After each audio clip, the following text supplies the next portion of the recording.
রাসূল করিম সাল্লাল্লাহু আলাইহি ওয়াসাল্লাম শপথ করেছে, সংকল্প করেছে, কসম খেয়েছে যে এক হামজার প্রতিবাদী, এক হামজার বিকল্পে, এক হামজার প্রতিশোধ স্বরূপ 70 জন কাফেরকে আমরা হত্যা করব।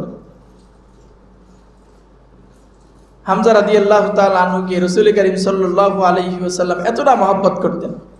আজ উহুদের ময়দানে বড় একটা কবর দেখা যায়, হামজা রাদিয়াল্লাহু তাআলা আনহুর কবর। ইসলামের এমন শোচনীয় অবস্থা ছিল, এমন কঠিন দারিদ্রতার অবস্থা ওই সময় ছিল। হযরতে হামজা রাদিয়াল্লাহু তাআলা আনহু সকল শহীদদের সর্দার, সাইয়্যিদুশ শুহাদা। হযরতে হামজা রাদিয়াল্লাহু তাআলা আনহু শহীদ হয়ে গেছেন। রাসূল করিম সাল্লাল্লাহু আলাইহি ওয়াসাল্লাম তার কবরের মধ্যে 3খানা কাপড় তো দূরের কথা, একখানা কাপড়ও ছিল না যেই কাপড়টা পেঁচাইয়া হযরতে হামজা রাদিয়াল্লাহু তাআলা আনহুকে মাটি দিবেন।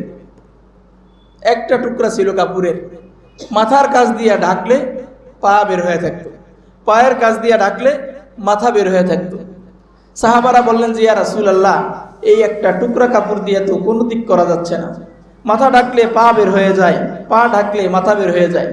রাসূল করিম সাল্লাল্লাহু আলাইহি ওয়াসাল্লাম বললেন, আমার চাচাকে তোমরা মাথা ঢেকে দাও।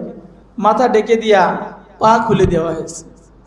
রাসূল করিম সাল্লাল্লাহু আলাইহি ওয়াসাল্লামের এই কলিজার টুকরা চাচাকে শহীদ করেছিলেন, তার নাম হযরতে ওয়াহশী রাদিয়াল্লাহু তাআলা আনহু। রাসূলুল্লাহ সাল্লাল্লাহু আলাইহি ওয়াসাল্লাম সংকল্প করলেন যে আমার চাচাকে যে শহীদ করছে তাকে শুধু না, তার মতো আরো 70 জন কাফেরকে একজনের প্রতিশোধ স্বরূপ আমরা হত্যা করব।